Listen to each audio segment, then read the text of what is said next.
கர்த்தர் எல்லாவற்றையும் உனக்கு தருவார், செழிப்பை தருவார், சுகத்தை தருவார் என்று எதிர்பாராதே.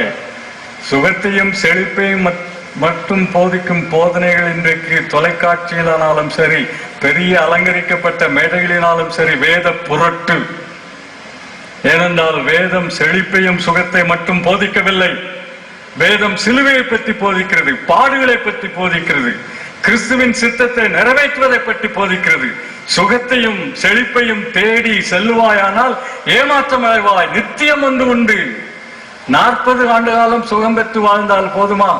நித்தியத்திற்காக உன் வாழ்க்கையை நீ ஆயத்தப்படுத்த வேண்டாமா? இன்னைக்குரிய கூட்டங்களிலே நித்தியத்தை பற்றிய பேச்சே கிடையாது. இயேசு கிறிஸ்துவை சந்திக்க வேண்டும், இந்த உடலில என்ன செய்தோம் என்று நியாயம் தீர்ப்பார், இதெல்லாம் கிடையாது.